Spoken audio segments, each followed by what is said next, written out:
I, Melissa Hamill, born July 29th, 1982, would like to enter into the Akashic Records, into the TikTok archives, into the annals of internet history, my official thank you / love letter to TikTok. It is 4:21 Pacific Standard Time, roughly an hour before this sacred / dumpster fire of a space is set to go dark. And I would like to say to the app, to everyone on the app, whether I knew you, whether I didn't know you, thank you. This app saved my life on more than one day, on more than one occasion, and that is not hyperbole. That is a fact, a literal fact. This app made me feel less alone than any other community, virtual or in real life, that I've ever experienced. Because although I have some of the most extraordinary friends and family in real life who would and have done anything for me, there is something very different about speaking out and speaking into a space that is comprised of people that do not know you, that offers something completely different than if you were to speak out and into a space of people that know you very, very closely. And over the past 5 years, put aside everything I've learned, put aside every time I've laughed hard, laughed in ways that I haven't laughed since I was in elementary school, like wheezing, hyperventilating belly laughs. Put aside the ways in which this app has helped me to evolve as a white person, as a person in general. Put aside all of that. Put aside the community, put aside the ways in which we've been able to support one another in mutual aid, the ways that we've been able to support the people of Palestine, the DRC, Sudan. Put all of that aside, knowing that in my darkest moments, there were dozens, if not thousands, of people in my comment sections telling me that they felt the same way, is a gift so profound and invaluable that we cannot put a name to. And I think that is part and parcel of why articulating why the grief of losing this app is so difficult to articulate, even to ourselves, let alone to people that have never participated in this app, who think it's silly, who think it's trite, who just don't get it. The animals that have been shared, the pets that have been shared amongst us and with us from all across the world, the pets that we've seen cross the Rainbow Bridge, the very many people who have shared their terminal illnesses and their medical issues, who have crossed over and shared their journeys with us over the past 5 years. The radical vulnerability that is displayed on this app is singular to this app.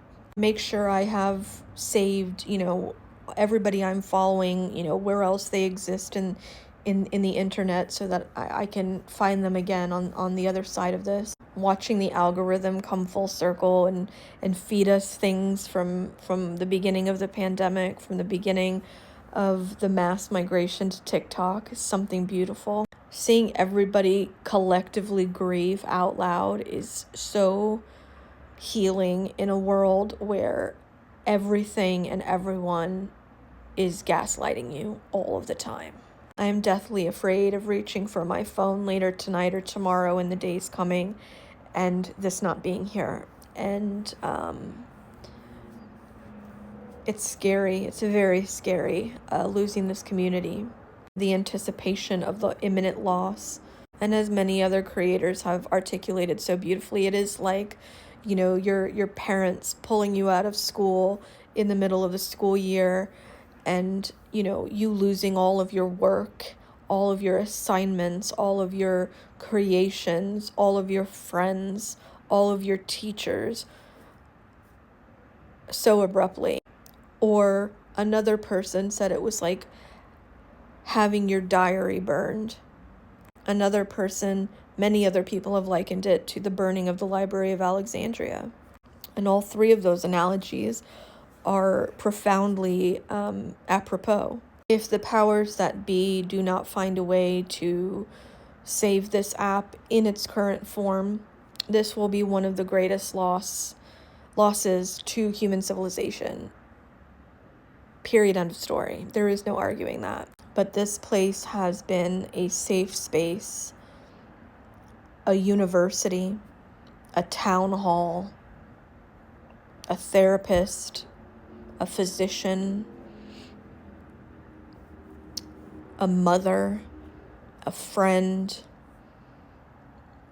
This app has filled so many roles that for so many people don't exist in their real lives or don't exist in healthy ways in their real lives. And together, inadvertently, we all said, let's be radically vulnerable. Let's talk about the real with a capital R. Let's talk about the good, the true, and the beautiful. And let's lift each other up, and let's educate each other, and let's share, and let's be democratic, and let's be our best selves, even when we are in our worst moments. And we changed the world. We changed the world. And that's why they're trying to take it away. We shifted a paradigm, whether we intended to or not. We shifted the paradigm, and that scares them, and that's why they're taking it away. Don't let anyone gaslight you or make you feel silly for weeping or crashing out or being in despair in the coming days over the loss of this sacred dumpster fire of a space. I could ramble on for 2 hours about what this space means to me, but I'm going to spend the next hour that it's here scrolling and being with all of you and laughing and crying and sitting in the paradox that is the joy and the anger and the grief and the beauty and the loss and the anger, and just sit with it and be in it. And I just want to say thank you to everybody that has ever shown up on this app and created a video. I want to say thank you to anybody who has ever engaged with one of my videos or shared one of my videos or taught me anything, whether they realized it or not, or made me laugh or made me cry. All of the free labor that people of color, Black people, Indigenous people have done on this app, I want to say thank you. I want to say thank you to the families in Palestine who remain steadfast and show us what it means to get up and fight another day. And for all of the people that have advocated on behalf of Palestine and Sudan and DRC and the people here in this country, everybody that has done the work with a capital W to make sure that their fellow man lives to fight another day, even when they themselves maybe can't feed themselves. I want to say thank you. I want to say thank you. I want to say thank you. I want to say thank you. And it's not goodbye. It's just see you later. Don't get apathetic. Don't get complacent. Don't get lazy.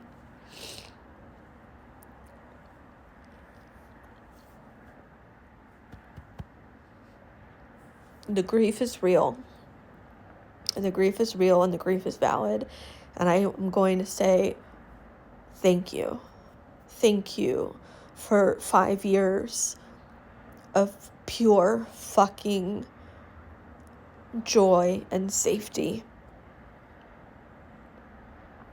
Thank you, TikTok. Thank you, all of you.